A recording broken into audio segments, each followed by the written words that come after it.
Hey, Mike Unkelbach here with Marissa and Mike. Thank you so much for coming to our channel. Listen, do me a huge favor. Right down here below, hit the subscribe and the bell button so you get our videos right when they come out. Listen, I want to talk to you about something that's really important. Do you know what your D levels are? When you go in and have blood work done, is somebody checking your D3 levels? You should know your number. There's a lot of controversy out about what's an acceptable vitamin D number, because it could be all the way from 0, which would be really, really bad, to 100 plus. And most people say that over 100, you're getting a little sketchy, but I know people who keep theirs over 100 and they're really healthy. But there's this bell curve, right? The bell curve that goes in there, and it goes all the way back to saying that 30 is normal. I wouldn't want mine at 30. I try to stay north of 70, south of 100, somewhere in that vicinity all the time. So there's a little bit about the window that you're at. So why the heck does your D levels matter? Because D affects just about everything. So for example, for all you women out there, I know this is a guy doing a video here, but D affects how you retain bone mass. So for women, and keeping that nice tight skin and not getting the wrinkles in your face, keeping your cheekbones and your jawbone as you age is a big deal, because that keeps everything tight. You lose the bone under here, you start to get wrinkles. You start to get wrinkles. You lose your jawline, this down under here begins to sag. So keeping your bone density is a big deal. D has a ton to do with that. D also has to do with the function of things like your heart, your liver, your kidneys, your lungs, your blood, all your different hormones. So let me tell you, just to give you an example, how big a deal D is. 70% of the people who get diagnosed with cancer, according to a recent study, 70% of the people who are diagnosed with cancer, broad spectrum study, 70% have low D levels. 70% of the people diagnosed with cancer have low D levels. That's a game of Russian roulette I don't want to play. I don't want to be on the downside of something that's 70% in the negative.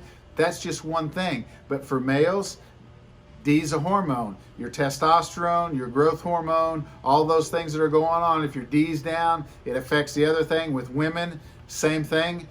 Your D needs to be optimal in order for you to be optimal. So the argument is, a lot of people say, well, you can get all your D just by being out in the sun. And I'm actually outside right now doing this video. But for most people, getting their D from the sun's just not going to happen. And I'll give you a reason. If you took in the United States and you went over here to Los Angeles and you drew a line across the United States from Los Angeles to Atlanta, if you live south of that line and you could get out for several hours a day and have your skin, your bare skin, not through your clothes, exposed to the sun, you might do okay. If you're further south towards the equator, you could do better. But the browner your skin is, the less D you're going to get from the sun.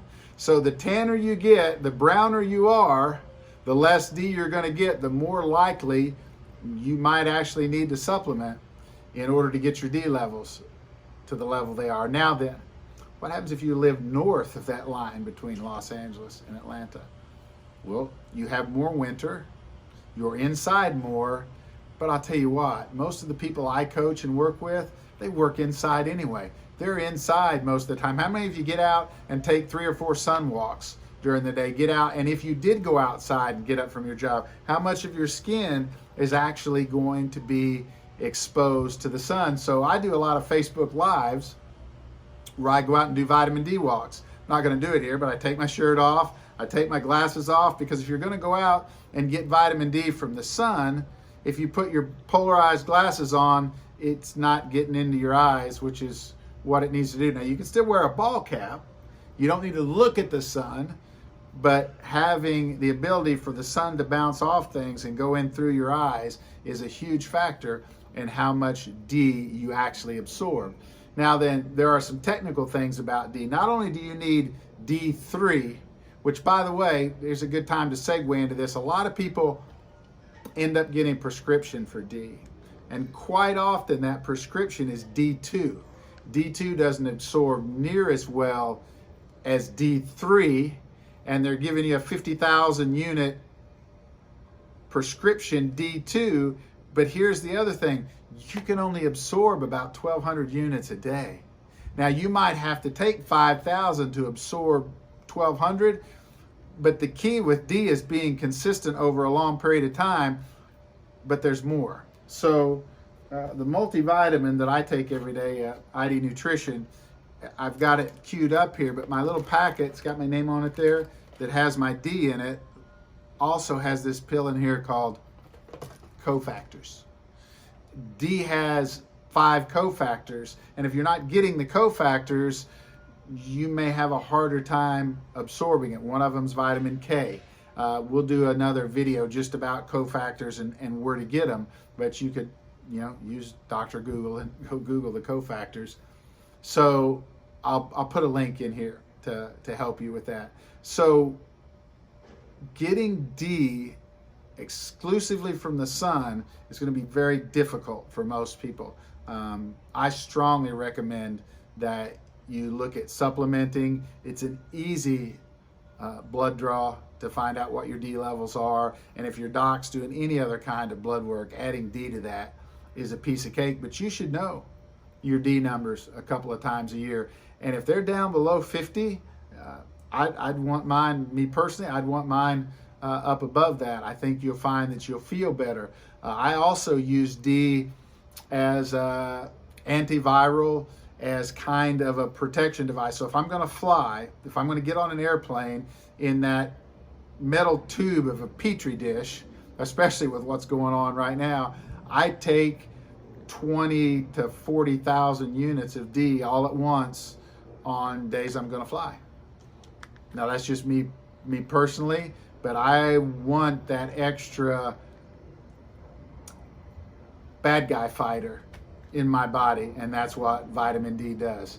So I hope this helps a little bit. I hope it gives you an idea of just how big a deal vitamin D is. It's huge in your body. You absolutely need it. You probably can't get it all from the sun unless you live close to the equator and you're spending 3, 4, 5 hours a day out in your bikini or your thong. Then you might have a chance of getting it from the sun. So thanks again. Appreciate you being here.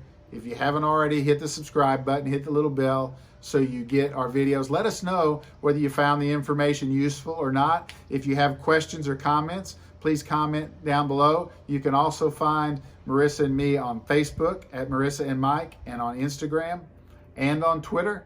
So if we can help you or answer questions, please jump on. If you got questions for a friend or a family member, everybody says this question's not for me. That's okay. We'll answer them all the time. Appreciate it. Have a wonderful and blessed day. Talk to you again soon.